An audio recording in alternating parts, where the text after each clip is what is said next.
A new report suggests that we will see a Tomb Raider game announcement this year. But also, this news does not look that great to me. So at this point, it's just a huge difference. Tomb Raider has been made for a modern audience, but the modern audience aren't gamers. So, the dramatic stories, the change and all that, very frustrating.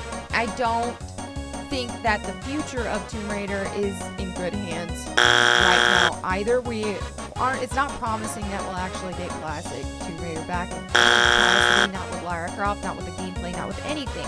And we've also had recent leaks that I've made a video about as well that really do not sound promising. Okay, Lara being a mentor. I'm curious to see how it plays out and to see who is more clued in. Corey is good at predicting stuff, though. I will give him that. So he says, so we most likely will get a reveal at the end of the year, probably at the Game Awards in December. I don't expect we will see the actual release until 2025, though, so don't think it means it's coming sooner than you think. I disagree on this part. I don't think, to me it sounds like they're rushing this out, okay? Amazon is now the publisher. We have, they're funding it, you know, even though Embracer Group bought the rights to the rumors that we saw are, they haven't had enough time to really change what they were already working with. So we've already seen Tomb Raider in multiple hands in just the past year, time span of a year. So to me, this feels like this project is being rushed. They're like, it does not seem like this is going to be as big of a budget as even the last 3 games. I don't think that inherently is a bad. All they do and their specialty is overly dramatic stories and overly cinematic games. That's just what they do. Not good news for Perfect Dark, but it's been bad news in general that Crystal Dynamics has any association with it. We've already seen them completely desecrate Lara Croft. Now they're going to do the same with Perfect Dark, and they're going to give Joanna the love treatment or the modern audience treatment. So this does seem like it will be rushed. I don't think they're going to stretch it out to a 2025 release. I don't think Amazon is going to be dishing $100 million like we've seen in the past games that didn't return good profit, that had terrible ROI. And what we're seeing with the next game isn't going to be that. It's not a reboot. They're saying they're trying to unify the timelines, but I truly don't think it's that much of the case. I think what it is basically a continuation of the rebooted era, that the Survivor timeline, especially given the leaks. It doesn't seem like that whatsoever.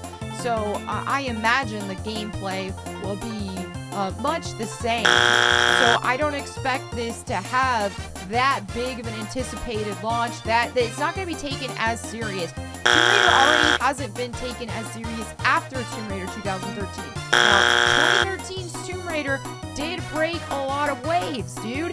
Lara Croft especially had worldwide fame, but for the most part, Tomb Raider just didn't seem AAA. This is when it really felt mainstream, was with 2013.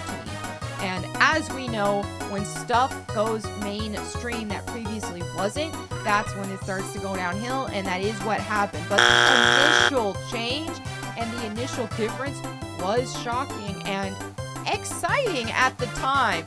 Once the novelty wore off, though, people were like, wait a minute, can Tomb Raider just be Tomb Raider again? And that's just where we're at. So because people have already started getting tired of it after the first game, it had a lot of diminishing returns with with Rise of the Tomb Raider, and then furthermore with Shadow of the Tomb Raider, which were disappointing in sales. They had to start putting them on sale so heckin' early, especially Shadow of the Tomb Raider. And so anyway, because of that, I feel like they're just rushing it. They're wanting to get it out there. They're not wanting to put in near the budget or anything like that, because the ROI simply isn't worth it.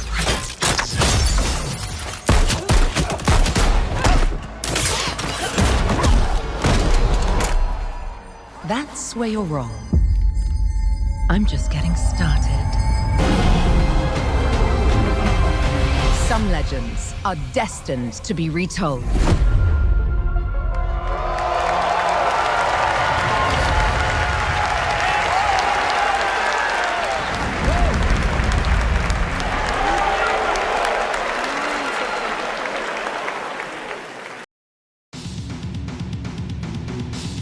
finally. After 2.5 years of Melonie the Mactivist's prophetic video, not one but two different Tomb Raider games have been unveiled at this year's Game Awards/Winter E3. And here we are, it's a day ending in Y, and she was wrong all along. She hasn't even uploaded a reaction video to the Game Awards announcements yet, meaning she must be scheming for how to spin everything about them negatively. Some Melonie Mactivists have already got to work on that nitpicking about her appearance one way or another. I had 166 dislikes on this video, but I couldn't care less because I told zero lies. Everything I said in that video aged like fine wine. But to spare you from having to see more clips from that video, I said every game franchise always changes. I said wokeness is just a fad. I said they were moving on from the reboot era. And I said there was a possibility that smaller teams were going to work on classic-era Tomb Raider games. And most importantly, I said Crystal Dynamics needed to push the envelope, and that's exactly what had happened. I'm not trying to be a braggart, but I'd rather be right than to sell away my point of view to have clapping seals for followers. So we have two Tomb Raider games coming out in the next 2 years.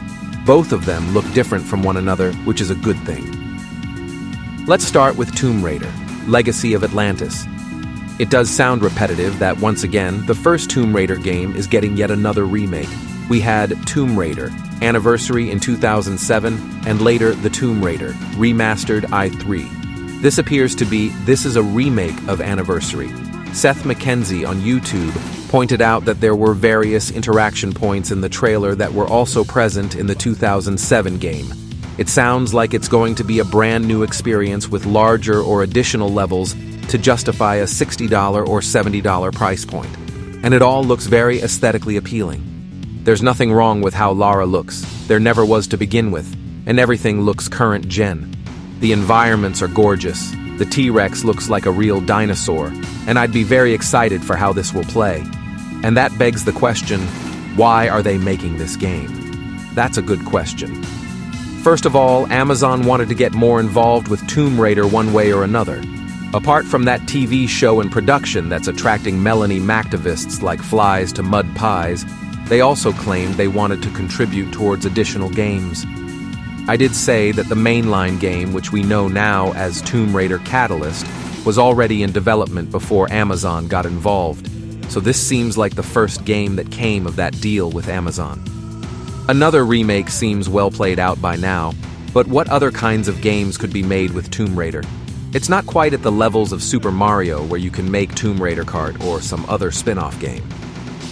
So even though there are already too many remakes as is, another one with modern graphics seems like the only one right now that would sell millions of copies. Tomb Raider Catalyst is the larger of the two games releasing in 2027. This is the game that Crystal Dynamics has been spending years and years to work on, so it has to deliver and has to give consumers a lot on offer. I said in the past that maybe the next Tomb Raider game should be open world like The Legend of Zelda: Breath of the Wild, and that seems like the direction the game is going in. We're also getting guns, gadgets, and combat, so obviously it's going to be far different from Tomb Raider 2013 and the games that followed that. I think we're going to see a gameplay trailer later next year. It's going to show the large map, the story, Lara's supporting cast, vehicles, and whatnot. So many people have brought this up, and that is why does Lara look different in both games? Simple. Because both games are being made by two different teams. There is no textbook way of designing Lara. Not even Nintendo has a textbook way of designing Mario. Tomb Raider, Legacy of Atlantis is being developed by Flying Wild Hog. Now, I don't believe they use face models. According to profiles on ArtStation, they have a designer making faces the old-fashioned way. That isn't the case with Catalyst, as they're likely going to use real model faces for Lara and other characters. People are guessing that Lara's face model is Millie Bobby Brown, and I don't think so, because Millie's nose isn't as plain looking. Lara's also getting a permanent voice actor for the foreseeable future, Alex Wilton Regan, who has been lending her voice to gaming as early as 2009.